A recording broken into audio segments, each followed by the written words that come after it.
capítulo 2, versículos 9 y 10. La letra dice, lo leemos juntos, por favor, hermanos. Dice: mas vosotros sois linaje escogido, real sacerdocio, nación santa, pueblo adquirido por Dios, para que le anunciéis las virtudes de aquel que os llamó de las tinieblas a su luz admirable. Vosotros en otro tiempo erais pueblo, pero ahora sois un pueblo de Dios. En otro tiempo no habéis alcanzado misericordia, pero ahora habéis alcanzado misericordia. Amén. Vamos a orar.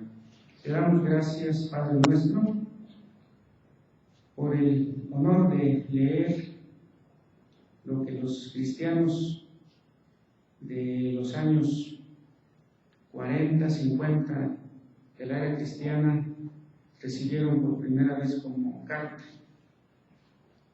Y nosotros ahora, en el siglo XXI, lo podemos leer y de sus principios extraer lo que tú quieres para nosotros en la exposición del tema correspondiente a este día. Ayúdanos a un servidor para poder, como escribiera San Pablo, trazar bien tu palabra, y en tu iglesia presente también para que, además de entender, aplicarlo y vivir a la luz de esta enseñanza. Oramos en el santo nombre de nuestro Señor Jesucristo. Amén. Pueden sentarse.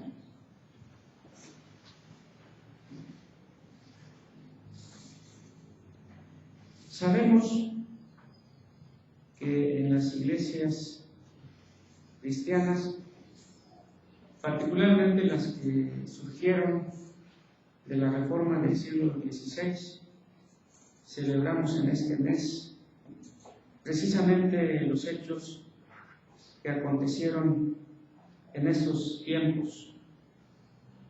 Y por eso, hermanos, por esta razón, en este domingo, desviándonos un poco de los temas del catecismo, al menos en la lista en la que llevamos, estamos por exponer uno de los grandes temas entre los varios que se acuñaron como frase, como doctrina en el siglo XVI, pero no porque allí surgieron, porque allí aparecieron, sino que allí los retomaron, porque los creyentes de ese tiempo se habían desviado totalmente de las enseñanzas de las Escrituras. Sus creencias entonces no estaban basadas en la palabra escrita. Consecuentemente, la Iglesia vivía, como hemos dicho en otras ocasiones, una deformación total, que hacían imprescindible, hermanos, la reforma. Y Dios utilizó a los varones que conocemos para llevar a cabo precisamente la reforma del siglo XVI. El marco, hermanos, en el que se dio este acontecer, este evento, este movimiento, lo vamos a resumir de manera muy breve en la parte introductoria. Debemos saber, hermanos, en la historia, a partir de los estudios que se han llevado a cabo, se divide en prehistoria. Ese es un apartado que se tiene que abordar en la historia universal, la prehistoria. Sin entrar en detalles, simplemente decir que se ha dicho que la prehistoria comprende desde el momento en que aparece el ser humano en este mundo hasta el momento en el que aprende a escribir. Es decir, aparece la escritura, la capacidad de escribir. Los tiempos previos, algunos dicen del año 3000, hacia adelante. Y hasta el momento en el que el ser humano escribe, se le conoce como prehistoria.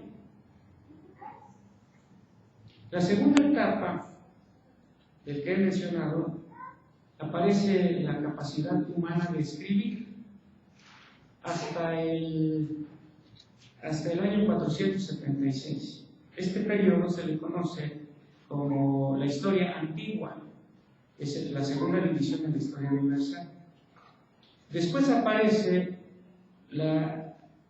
los acontecimientos entre 476 de la era cristiana a 1453.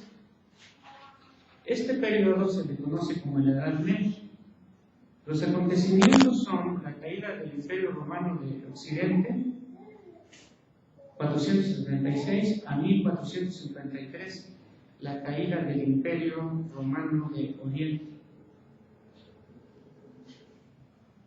La historia moderna, hermanos, aparece en las fechas que hemos mencionado, 1453 a 1789, la Revolución Francesa.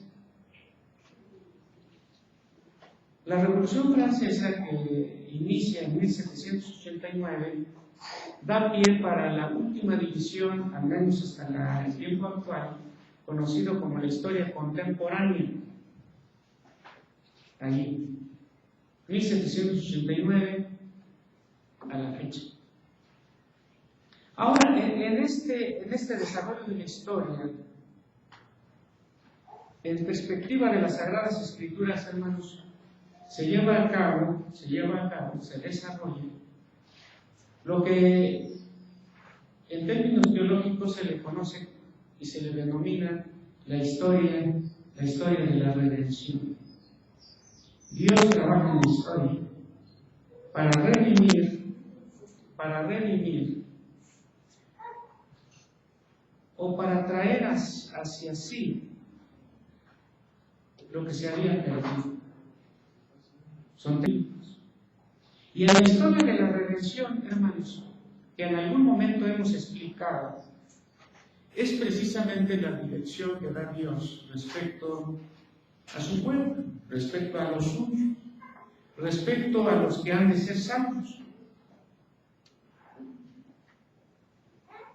Y hemos dicho más o menos el ejemplo que utilicé en una ocasión, hermanos, para tratar de hacer concretas las ideas, fue lo siguiente. Si una persona, y me voy a tomar como ejemplo, si yo necesito o deseo escribir algo sobre mi hija, Priscila, voy a escribir muchas cosas sobre ella. Y tangencialmente voy a mencionar algunas cosas que no son de ella, pero que están en relación. Por ejemplo, sus amigos en el team, en Espiguita,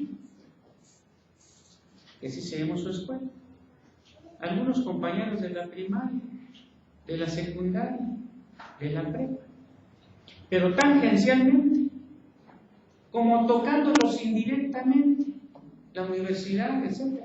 Pero yo voy a escribir concretamente sobre Prisi, porque me interesa Prisi, porque es mi hija.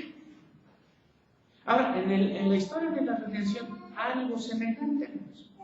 En la historia de la redención, es sobre los hombres, sobre las mujeres, que Dios va integrando, va añadiendo a su pueblo, y que se van conformando su pueblo, de diferentes naciones, de diferentes colores, de diferentes razas.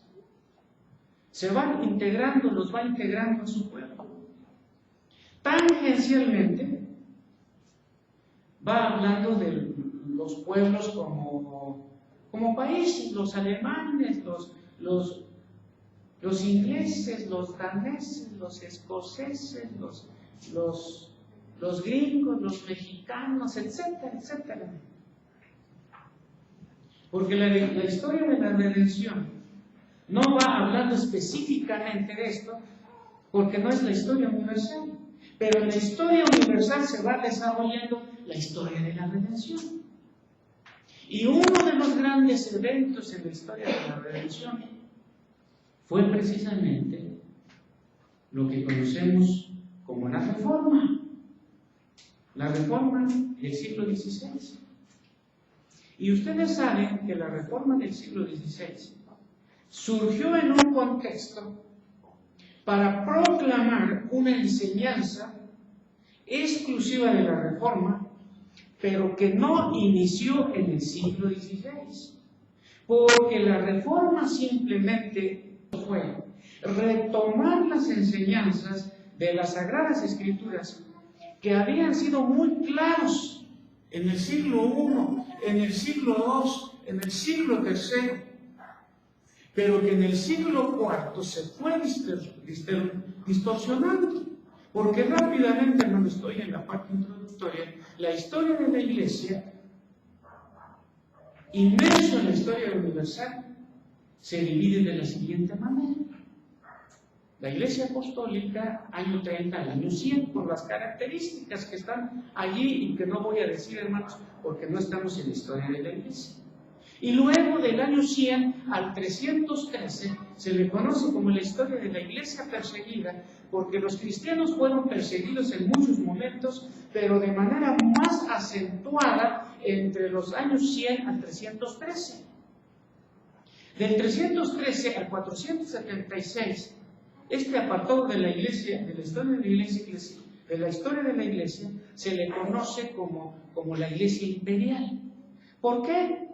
Porque Constantino, emperador, se convirtió al cristianismo, muchos todavía lo ponen entre comillas, pero finalmente, hermanos, hubo tolerancia para los cristianos en ese periodo 313 al 476.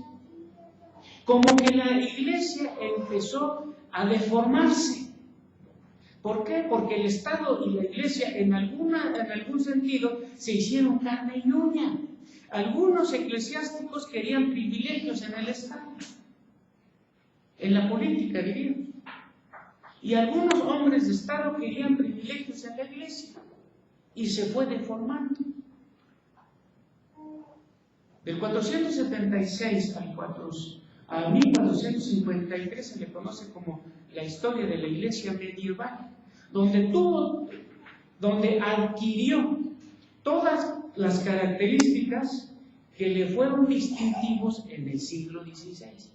La Iglesia totalmente deformada, apartada totalmente de las enseñanzas de las Escrituras que habían enfatizado los apóstoles.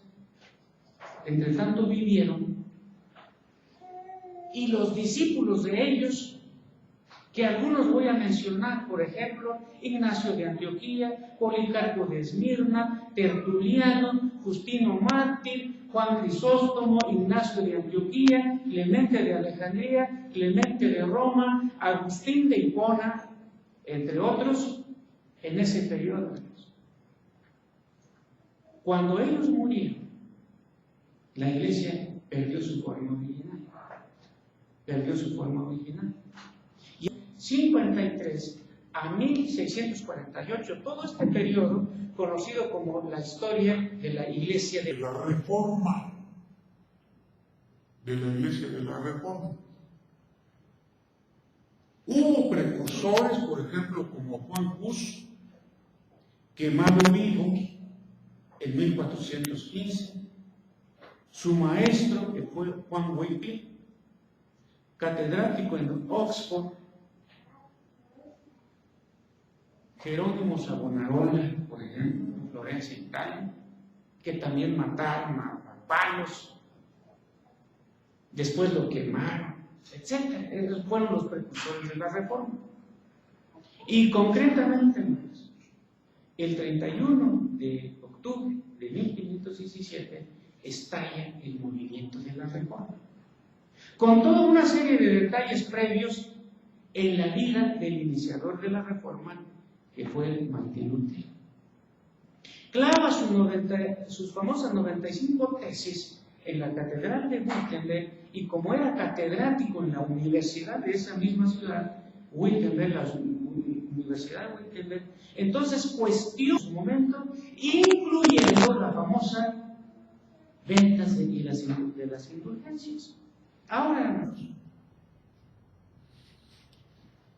algo que se enseñaba en ese tiempo y que contrastaba totalmente con las Sagradas Escrituras, fue puesto a un lado, fue puesto al margen de esas enseñanzas por las enseñanzas de la Reforma. Y una de estas enseñanzas, hermanos, fue precisamente el tema que nos corresponde tocar hoy: el sacerdocio universal del creyente. Los que no conocemos nosotros más son los famosos solos de la Reforma, la sola Escritura, la sola fe, la sola gracia. Son los más populares en el mundo cristiano evangélico. No muy conocidos, al menos en la lista, y que retomamos ahora, es el sacerdocio universal del creyente, y que surgió, hermanos, como una enseñanza de la Reforma del siglo XVI. Repito, no porque esas enseñanzas se iniciaron allí, sino porque eran doctrinas que ya no eran tomadas en cuenta, y los reformadores lo retomaron de las Sagradas Escrituras del Antiguo y Nuevo Testamento y lo lanzaron como una alternativa totalmente bíblica para contrarrestar la deformación en la que había caído la Iglesia en ese tiempo. Y entonces, hermanos, dicho y comentado la introducción para el sacerdocio universal del creyente, que es nuestro tema, vamos al punto 1, en el cual desarrollaré un poco respecto al punto 1 y el contexto en el que surgió la doctrina. Miren, hermanos, San Juan capítulo 20, versículos 21 al 23, hay una enseñanza que fue distorsionada en ese tiempo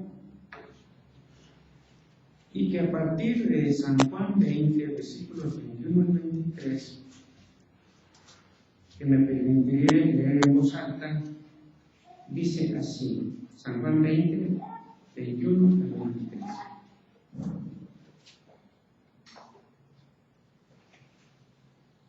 Entonces Jesús les dijo otra vez: paz a vosotros. Como me envió el Padre, así también yo os envío. Y habiendo dicho esto, sopló y les dijo: recibid el Espíritu Santo. A quien remitieres los pecados, les son remitidos, y a quienes se los retuvieren, les son retenidos. No perdamos esta cita y nos vamos más adelante, hermanos, a la carta del apóstol Santiago, capítulo 5, versículo 16. 5:16, Santiago dice: confesaos vuestras ofensas unos a otros y orad unos por otros para que seáis sanados. La oración eficaz del justo puede mucho. Allí, hermanos, confesaos vuestras ofensas unos a otros, es más fácil de retener. Un poco más complicado de San Juan 20, 21 al 23. Estas dos citas, hermanos, se adjudica la Iglesia en ese momento, siglo XVI. Y entonces aparece antes, pero en el siglo XVI es cuando lo ubicamos rápidamente, porque aparecen las enseñanzas que contrarrestan los enseñados hasta ese momento. Miren,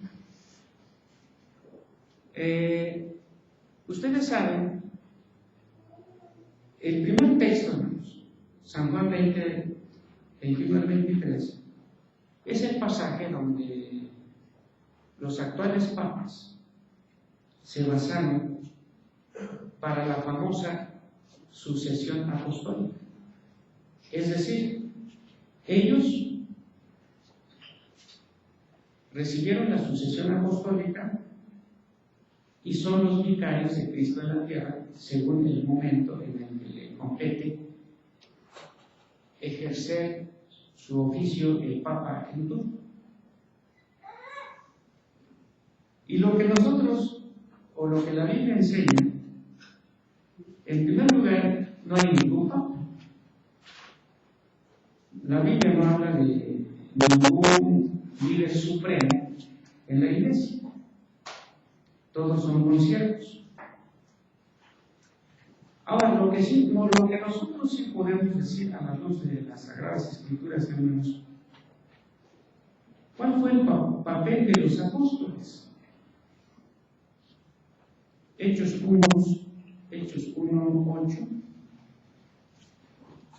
Después de San Juan está Hechos 1:8, dice concretamente lo siguiente, hermanos. Pero recibiréis poder cuando haya venido sobre vosotros el Espíritu Santo, y me seréis testigos en Jerusalén, en toda Judea, en Samaria y hasta lo último de la tierra. ¿Cuál era el papel de los apóstoles? Porque aquí está hablando de ellos, de que cada uno de ellos en algún momento serían los papas. No, ellos eran testigos. ¿Testigos de qué? De lo que habían vivido con Jesús. Y no había sucesión apostólica. Lo que sí es claro, hermanos, ustedes se acuerdan que Judas se ahorcó.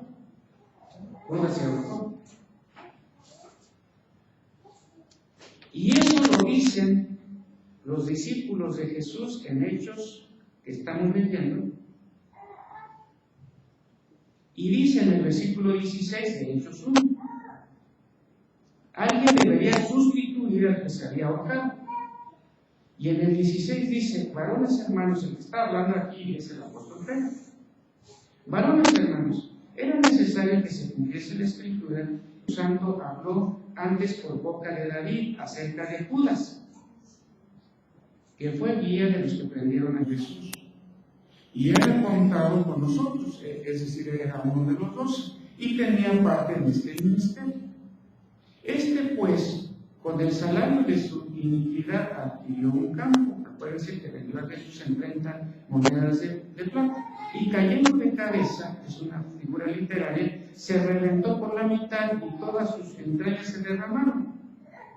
Y fue notorio a todos los habitantes de Jerusalén, es decir, ubica históricamente y geográficamente, de tal manera que aquel campo se llama en su propia lengua Aselgama, que quiere decir campo de sangre. Porque está escrito en el libro de los Salmos, sea hecha desierta su habitación y no haya quien more en ella. Ahora aquí viene, y tome otro su oficio, versículo 21, la sucesión apostólica. Alguien iba a suceder o tomar el lugar de Judas, y aquí está el criterio. Es necesario, pues, que de estos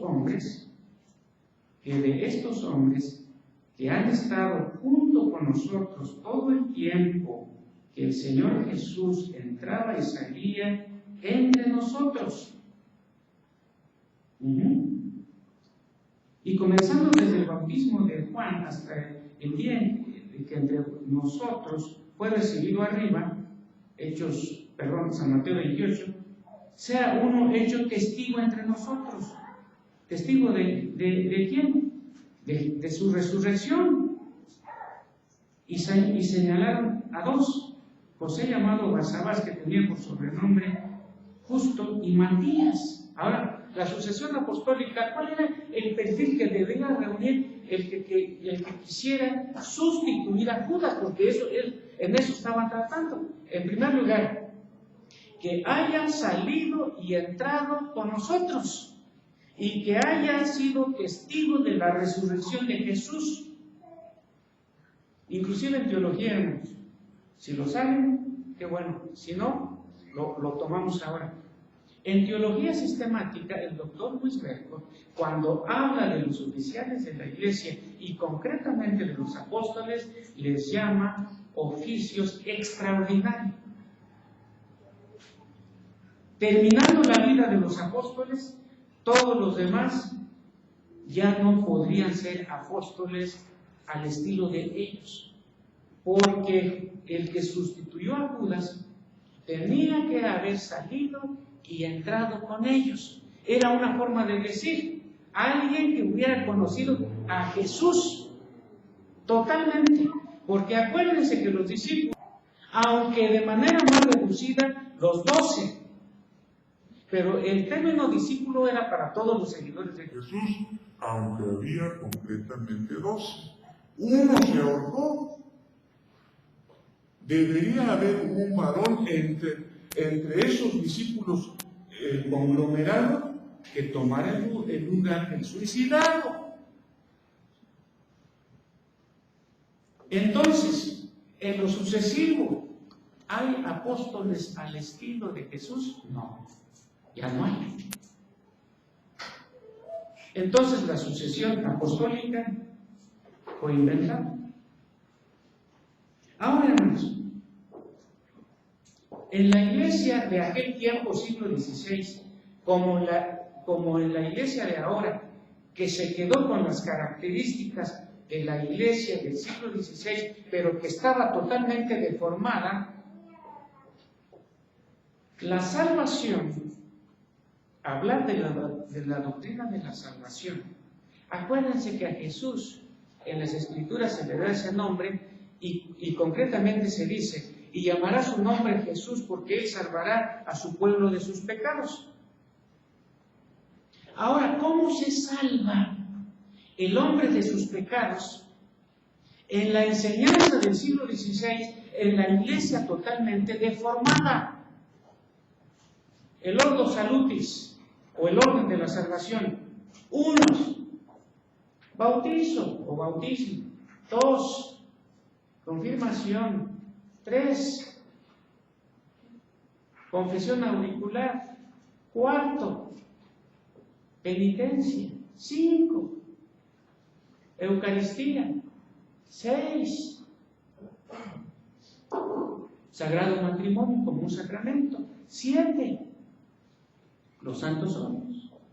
Ahora, vamos a hablar particularmente, hermanos, de la confesión auricular y de la penitencia. ¿Por qué? Porque eso es la antítesis a la tesis de la Reforma. ¿Cuál fue la tesis de la Reforma? El sacerdocio universal del creyente. ¿Cuál era la antítesis no bíblica, pero que en ese momento había establecido sus reales? De que debe haber un hombre con el oficio del sacerdote que llegara a Dios. Y todos los demás hombres se iban a confesar con ese hombre para que en nombre de Dios todos los demás hombres les fueran perdonando sus pecados. Eso es lo que se enseñaba en ese tiempo. Y la Reforma entonces estableció la enseñanza bíblica del sacerdocio universal del creyente, que lo vamos a ir conformando el perfil, entre tanto desarrollamos el tema. Entonces la tesis de la Reforma fue el sacerdocio universal del creyente. La antítesis de ese momento, el sacerdocio particular de un hombre, para que todos llegaran a él, confesaran sus pecados, pusieran penitencias y entonces lograr el perdón. Ahora, hermanos, la tesis de la Reforma, el sacerdocio universal. Brevemente hemos dado el contexto en el que surgió este tema. Además del contexto en el que surgió la doctrina, señalemos algo respecto a la enseñanza de la Reforma. Retoma en primer lugar las Sagradas Escrituras. Y las Sagradas Escrituras tienen su antecedente o las Sagradas Escrituras, una de sus partes es el Antiguo Testamento. La enseñanza del sacerdocio universal del creyente tiene su base en el Antiguo Testamento. Acompáñenme, por favor, a buscar en las Escrituras el libro de Levíticos para que veamos cuál era el papel de los sacerdotes en el pueblo de Dios en el Antiguo Testamento. Levítico, capítulo 9, versículo 7. ¿Qué hacían los sacerdotes en el pueblo israelita en el Antiguo Testamento? Capítulo 9, versículo 7. Dice: y dijo Moisés a Aarón, ustedes saben que fue el primero: acércate al altar y haz tu expiación y tu holocausto, y haz la reconciliación por ti y por el pueblo. Haz también la ofrenda del pueblo, y haz la reconciliación por ellos, como ha mandado Jehová. ¿Qué hacían los sacerdotes en el Antiguo Testamento, hermanos? Lo siguiente, miren: se presentaba ante Dios, y como era un hombre pecador, llevaba su sacrificio.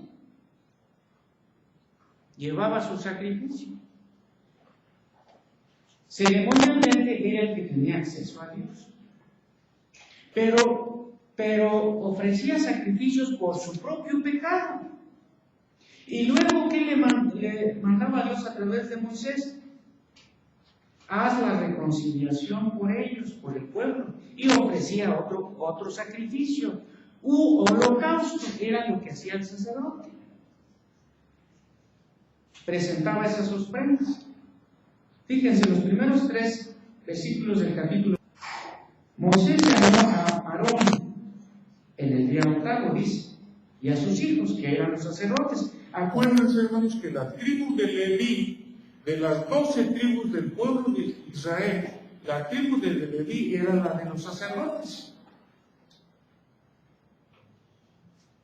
Llamó a Aarón y a sus hijos y a los ancianos de Israel, y dijo a Aarón: toma de la vacada un becerro para la expiación. Expiar es quitar el pecado. Y un carnero para holocausto sin defecto, y ofrécelo delante de Jehová. Y a los hijos de Israel les hablarás diciendo: tomad un macho cabrío para expiación, y un becerro y un cordero de 1 año sin defecto para el holocausto. Ahí está el sacerdote. Presentaba ofrendas. Todos estos sacrificios, hermanos, el sacrificio del cordero, apuntaba hacia Cristo. Así lo entendían. Los judíos sabían que esto señalaba. Y Juan Calvino, cuando comenta esto en las instituciones, dice: si estas ofrendas no apuntaran hacia Jesús, dice Juan Calvino, no tendrían ningún sentido, y lo único que provocarían sería asco.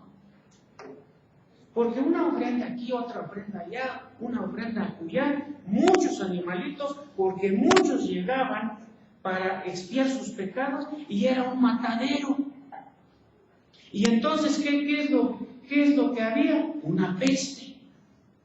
Sin embargo, estos sacrificios, comenta Juan Calvino, de las instituciones apuntaban hacia Jesús.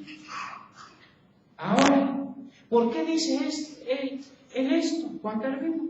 ¿Porque era muy cerebro? No. Que lo era, lo fue. Pero porque lo decían las Sagradas Escrituras. Acuérdense que Juan el Bautista, con sus discípulos, cuando vio a Jesús que venía de lejos, acuérdense, hermanos, que enseñar en ese tiempo era muy socorrido los maestros itinerantes. Sócrates fue maestro itinerante. Juan Bautista fue maestro itinerante. Jesús fue maestro itinerante. El que ya estableció una academia fue Platón.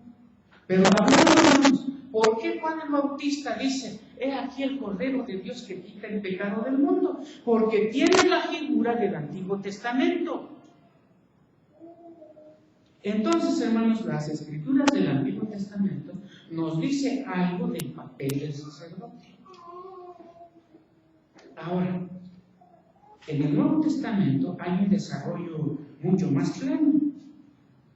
Ustedes saben, hermanos, que cuando se estudia la vida de Jesús, solemos decir, porque así lo señala la palabra de Dios, que Él desempeñó 3 oficios, y que de seguro lo van a recordar, que son sacerdote, ¿qué más?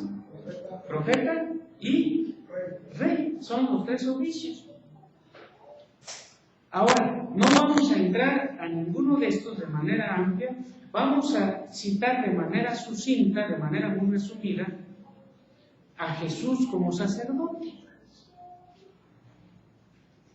Recuerden que el sacerdote, hermanos, ofrecía holocausto para sus pecados personales y luego otro holocausto para los pecados del pueblo que él en su oficio debería reconciliar con Dios. Ahora, teniendo esta figura, vamos a algunos pasajes para hablar de Cristo como sacerdote. San Juan, capítulo 8, versículo 46. San Juan, capítulo 8, versículo 46. Y en San Juan 8, hermanos, capítulo 46, voy a leer en voz alta lo siguiente. Aquí está el perfil de Cristo como sacerdote, o un factor en su perfil como sacerdote. 8:46, San Juan dice lo siguiente, hermanos. ¿Quién de vosotros me redarguye de qué? Hasta ahí, hermanos. ¿Quién de vosotros me redarguye de pecado? Ahí está un perfil de Jesús como sacerdote. ¿Por qué, hermanos? Porque recuerden que en el Antiguo Testamento, cuando participaba el sacerdote, se llenaba de una serie de adornos. Y por último, miren, tenía un título aquí que decía Santidad a Jehová. ¿Por qué se llenaba de adornos y por qué ese letrerito aquí? Porque el sacerdote del Antiguo Testamento era un pecador. Y por eso, para expiar o quitar sus propias culpas, llevaba su ofrenda y ofrecía otras ofrendas para el pueblo en general. Ahora, Jesús como sacerdote, ¿quién me redarguye de pecado entre vosotros? Y ninguno se atreve. Y acuérdense que el sacerdote del Antiguo Testamento ofrecía un cordero, sin defecto. Un corderito cojo, ese no. Y la ley judía lo explicaba.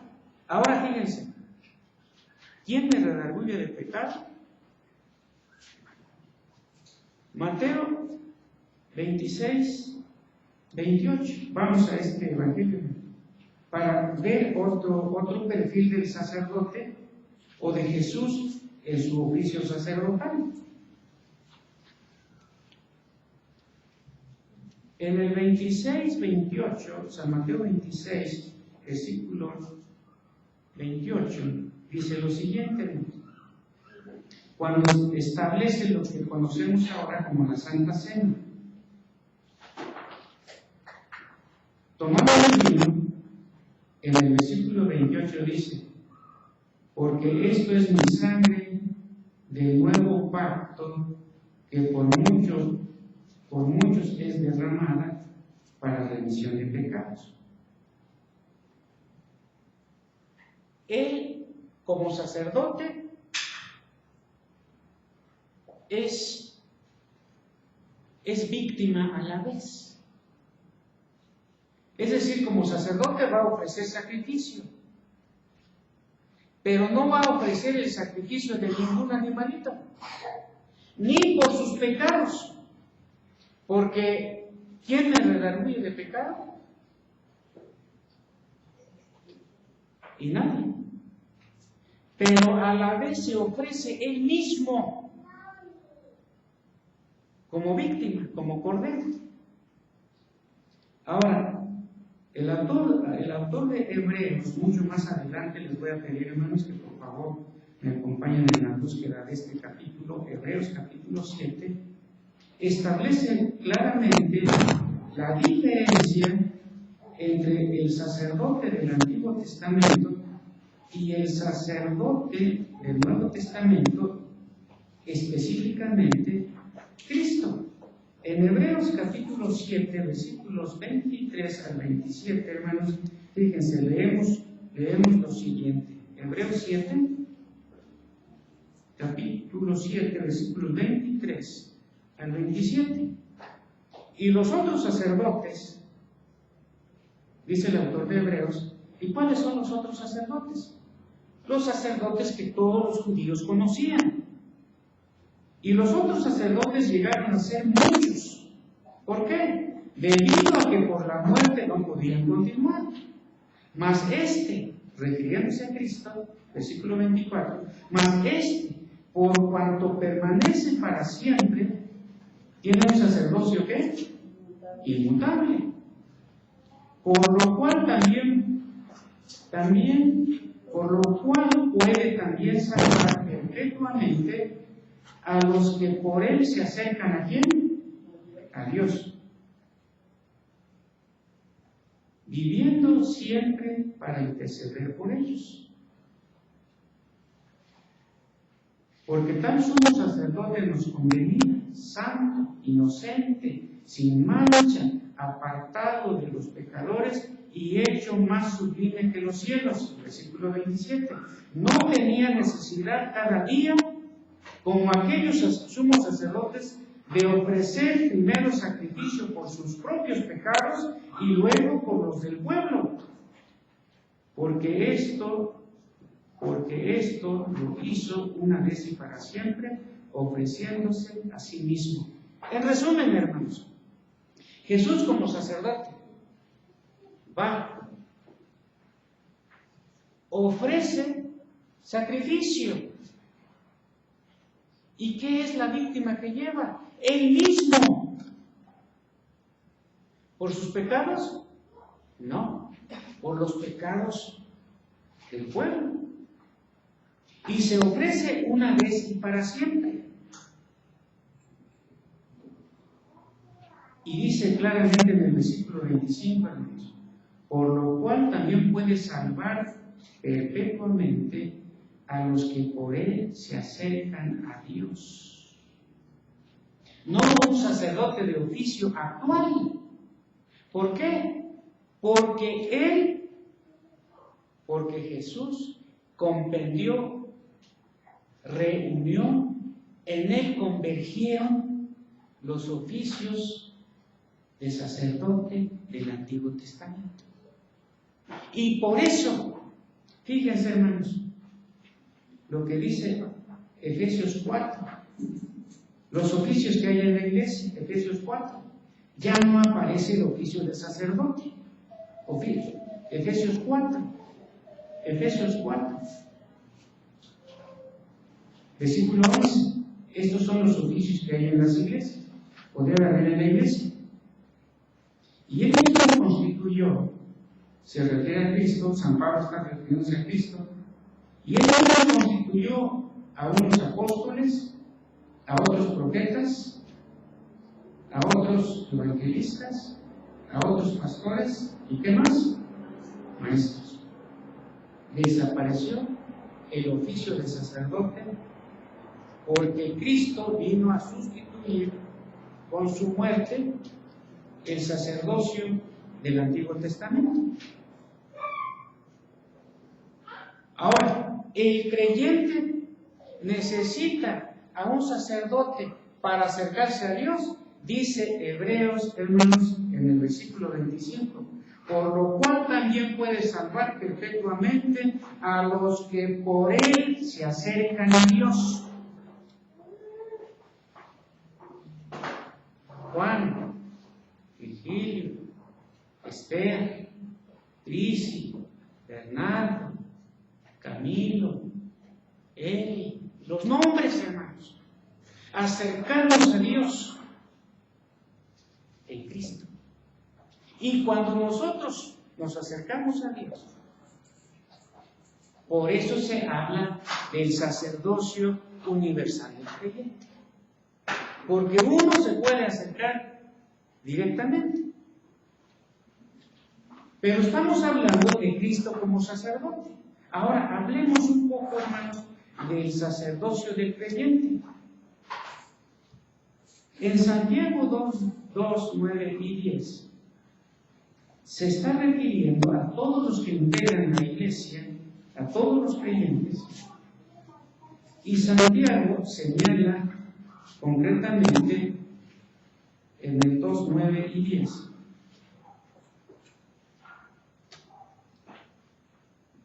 No, perdón, hermano, es Primera de Pedro, estaba yo confundiéndome. Primera de Pedro 2, 9 y 10. Mas vosotros sois linaje escogido, real sacerdocio, nación santa. Fíjense, ahí está el real sacerdocio. Ya no hay un oficio específico, ni ningún hombre de manera específica que puede ser intercesor o mediador entre Dios y los hombres. No es San Virgilio.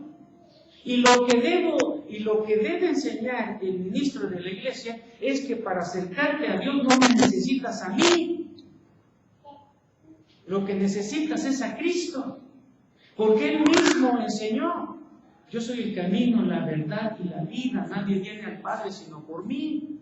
Y el apóstol Pedro, cuando predicaban de Cristo, enseñaban de Cristo, hablaban de Cristo, y los religiosos de su tiempo, fariseos, saduceos, esenios, herodianos, etcétera, que eran la crema innata de la religiosidad, les decían: nos tienen harto de Jesús, ¿por qué de Él? Cállense. Hechos capítulo 4. No, imposible, porque no hay otro nombre debajo del cielo dado a los hombres en que podamos ser salvos. Y el apóstol San Pablo, que de él mismo decía: yo no soy digno de ser llamado apóstol, porque perseguía a la iglesia. Es más, yo mismo me declino como un abortivo, pero en su misericordia me llamó. Y entonces San Pablo dice, estoy en 1 Timoteo 2:5, porque hay un solo Dios y asimismo un solo mediador entre Dios y los hombres. ¿Quién? Jesucristo hombre. Y en primera de Juan, miren, Juan, el más chavito de los discípulos, y que la Biblia lo describe como el discípulo amado, escribe: hijitos míos, estas cosas os escribo para que no pequéis. Si otros hubiese pecado, abogado tenemos para con el Padre. ¿Y quién es ese abogado? Jesucristo el justo. Entonces, Él abolió el sacerdocio del Antiguo Testamento porque Él es el sacerdote. No en el sentido de oficio eclesiástico, sino en función de reconciliar al hombre con Dios. Y no ofreció un animalito, un macho cabrío, un becerro o un cordero, sino que se ofreció a sí mismo, como hemos leído. Y por eso fue diferente a los otros sacerdotes, dice el libro de Hebreos, porque ellos fueron muchos. ¿Y por qué fueron muchos? Porque se iban muriendo. Pero Él permanece para siempre. Por lo tanto, podamos acercarnos a Dios para la salvación a través del creyente, o a través de Cristo, más bien, los creyentes. Ahora, hermanos, miren, quiero que busquemos en Romanos 5, 1 y 2, para que veamos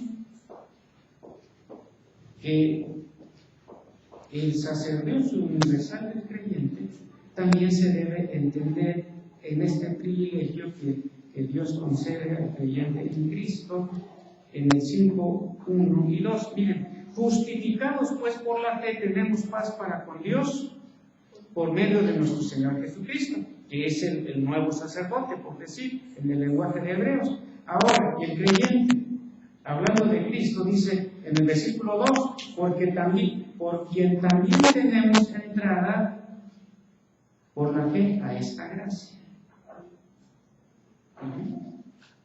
Ahí está el sacerdocio universal del creyente.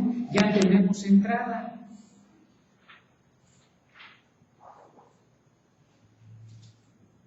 Lo que dice, hermanos, 27:51 de Mateo. Miren, algo sucedió ayer, hermanos. Y no es el hecho en sí de un material que algo le pasa, sino la trascendencia de San Mateo, hermanos, 27:51.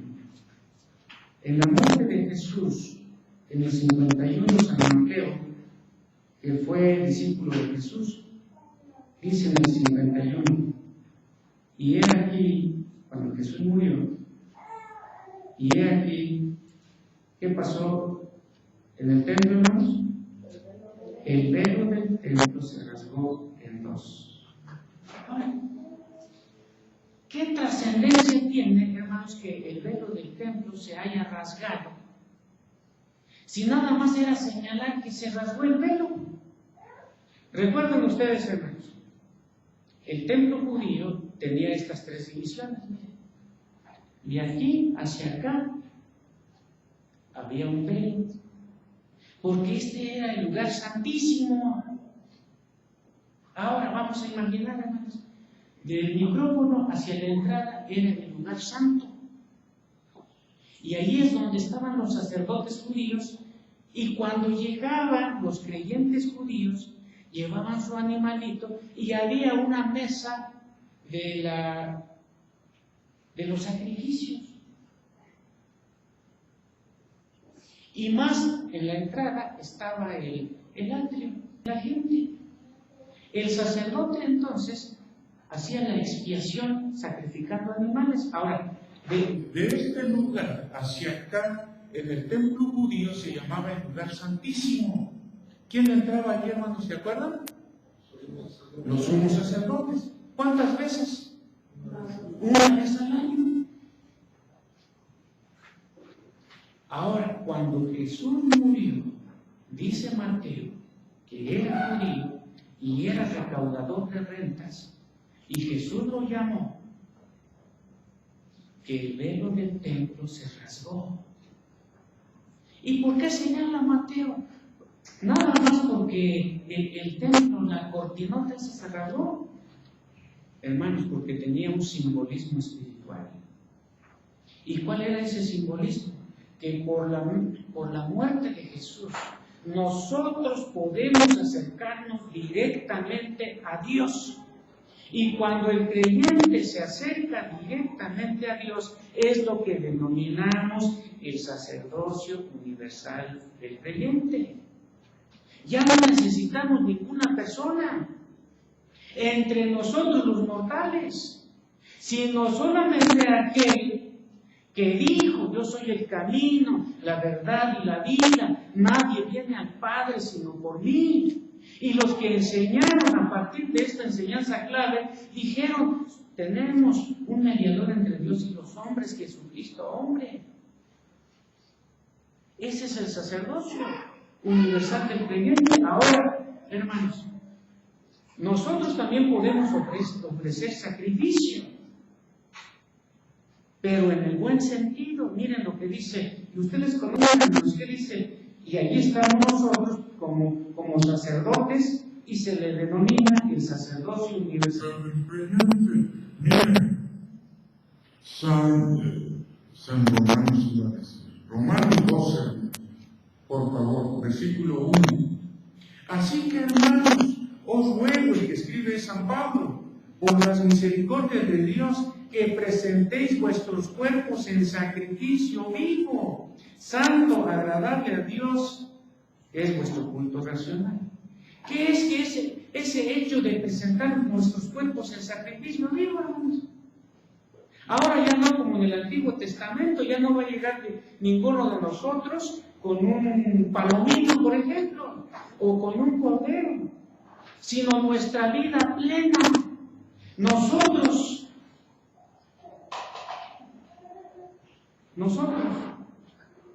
presentando nuestros cuerpos en sacrificio vivo. ¿Y qué quiere decir eso? Que nuestro cuerpo literal, como nos vemos, en alguna medida sí, pero ¿para qué? Para vivir la vida toda.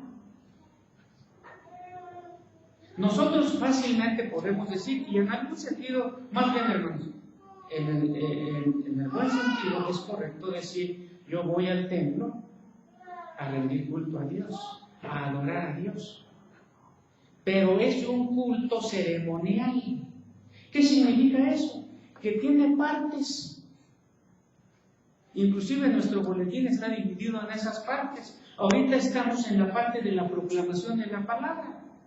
Pero hermanos, nosotros bien podemos decir, como sacerdotes en ese sentido, que a partir de mañana también vamos a rendir culto a Dios.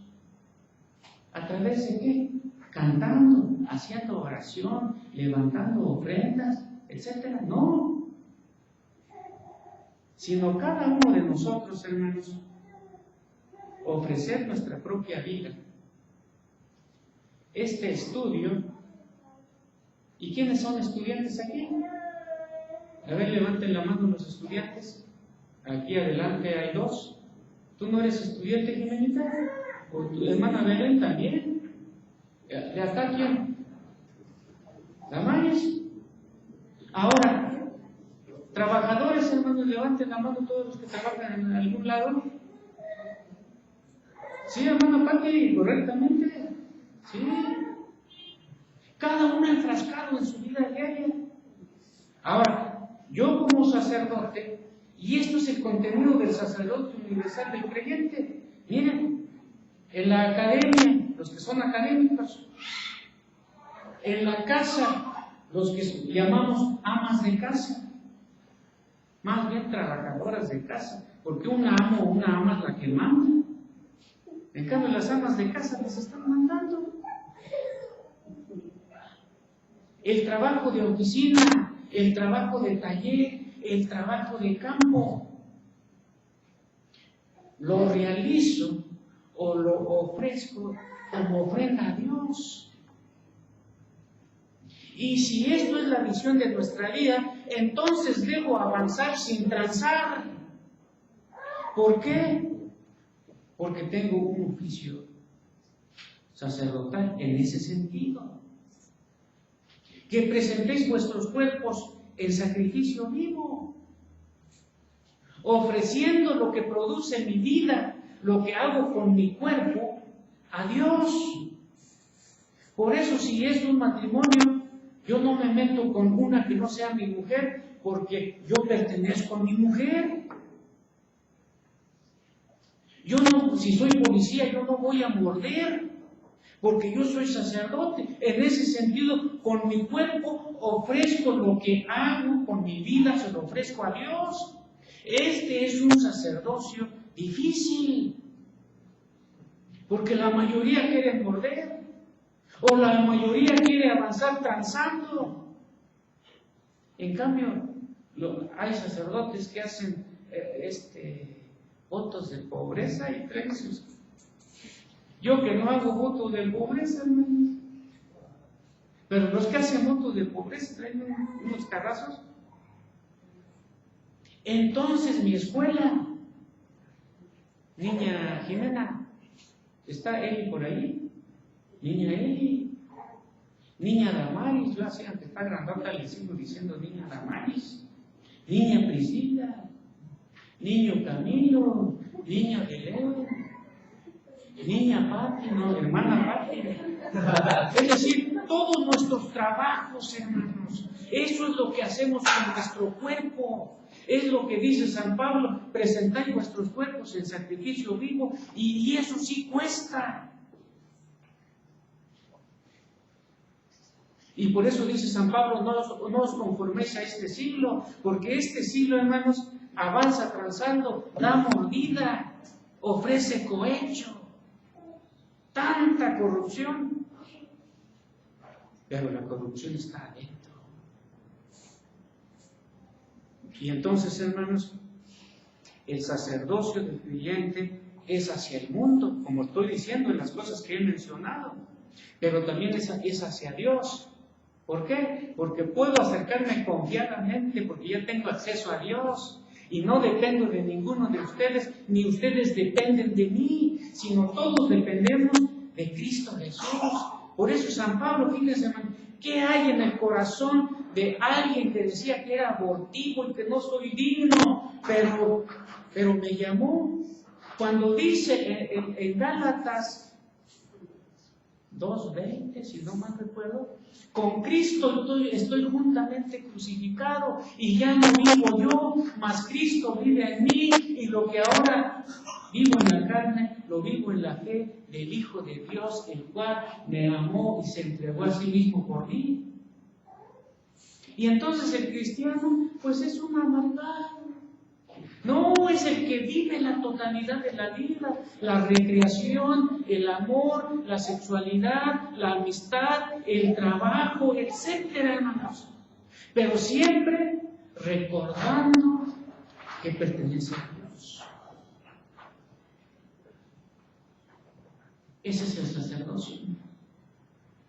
Y no la exclusividad de un individuo que le vas a contar todos tus pecados y al final te dirá, oh, ego to absolvo, nomine Patris, Filii, Spiritus Sancti, etcétera, hermano. No.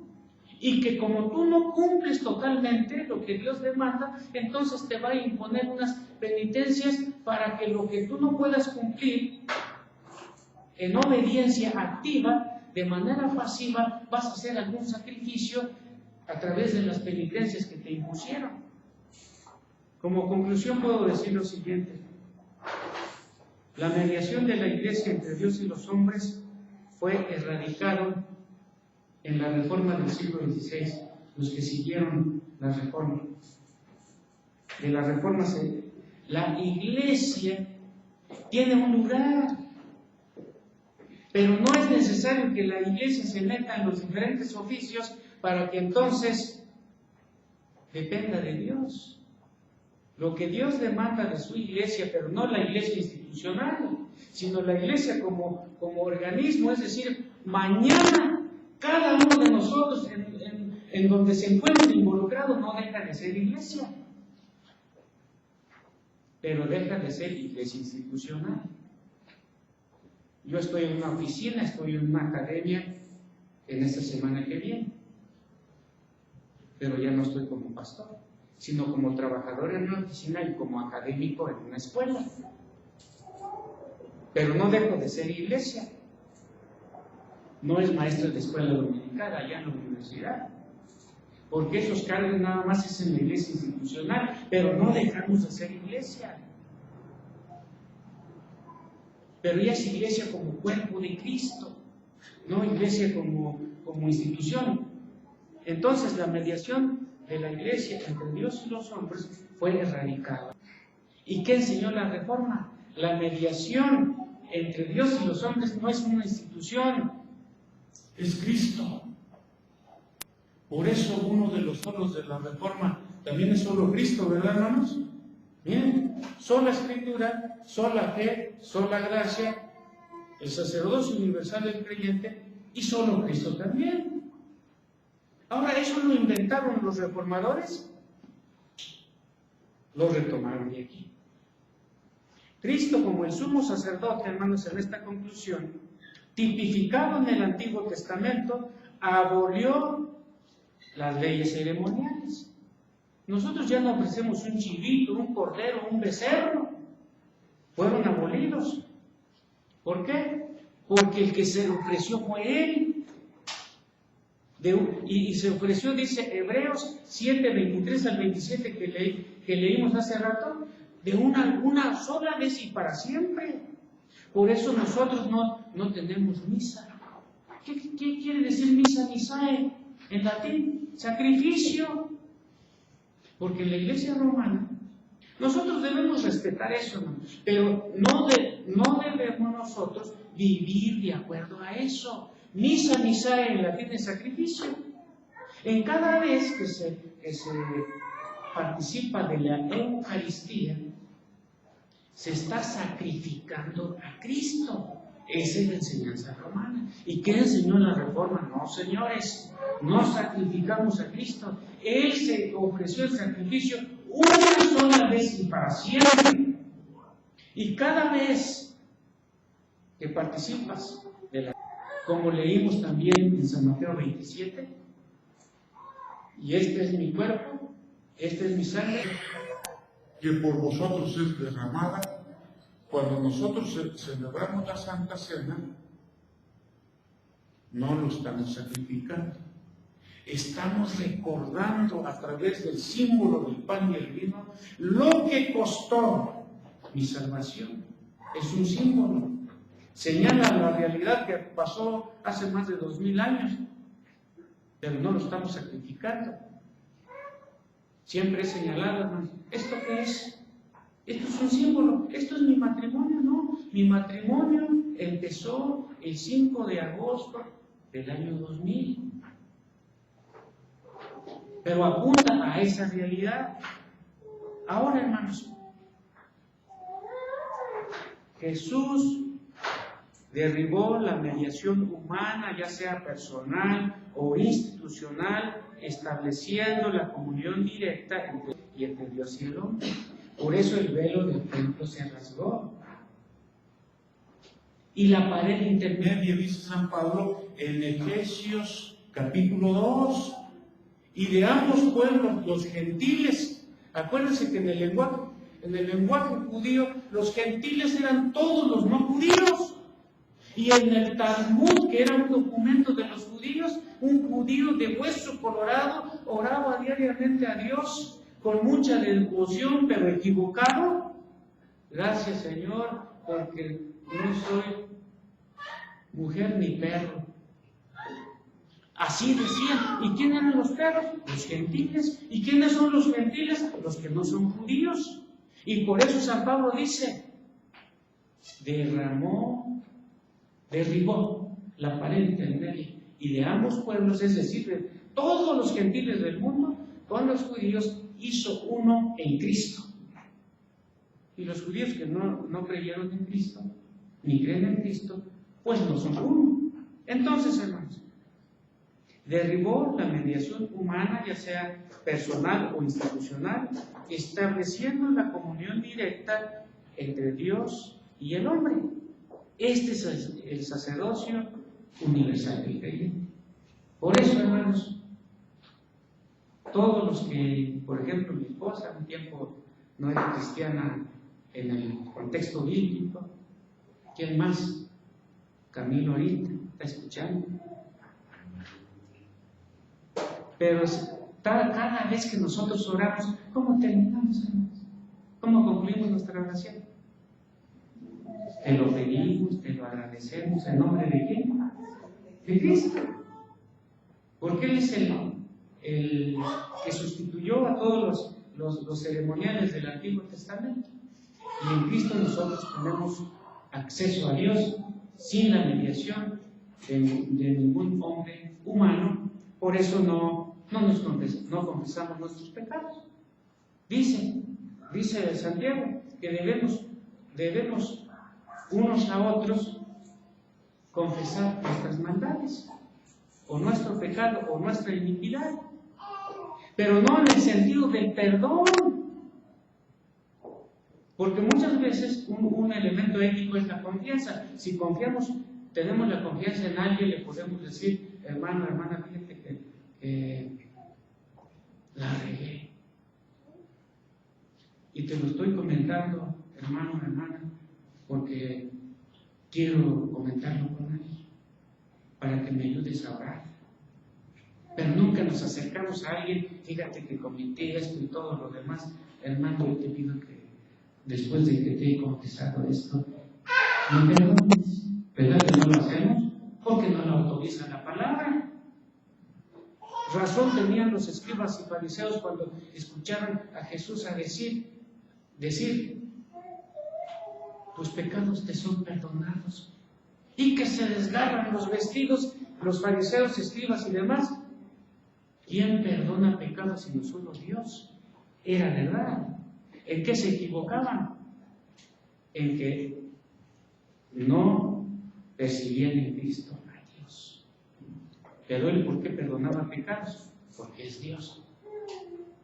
Y para que sepan que no solamente perdona pecados, le dijo al cojo, levántate y anda.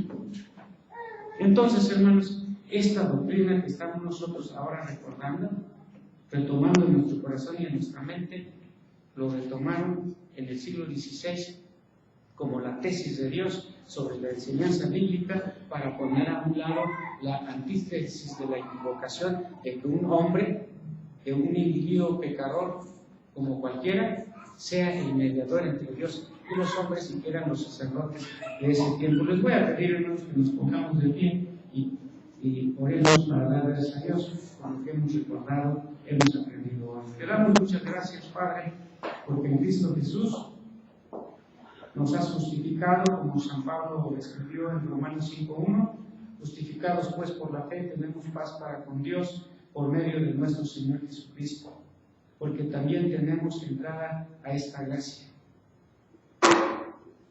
Te agradecemos porque Jesús, como camino, verdad y vida, como leemos en San Juan 14:6, o en Hechos 4:12, que no hay otro nombre debajo del cielo dado a los hombres, sino solamente el nombre de Él, su persona, y como mediador entre Dios y los hombres, como escribiera San Pablo en 1 Timoteo 2:5, o el abogado del cual menciona San Juan en su carta, capítulo 2, versículo 1, hijitos míos, estas cosas os escribo para que no pequéis, mas si entre vosotros hubiese pecado, abogado tenemos para con el Padre, a Jesucristo el justo. Te damos gracias, Padre, por este privilegio que nos das de acercarnos a ti como nuestro Padre en Cristo Jesús, porque Él mismo enseñó en su oración como resultado de la petición de sus seguidores de ese tiempo, les empezó a decir, Padre nuestro que estás en los cielos. Y este es el privilegio que también tenemos nosotros ahora, de relacionarnos para contigo en Cristo Jesús, en esa relación filial de hijos y tú como nuestro Padre. Gracias porque estas enseñanzas nos han liberado de la esclavitud del error y producto también de la verdad. Porque como dijo Jesús, conoceréis la verdad y la verdad os hará libres. En su santo nombre oramos. Amén.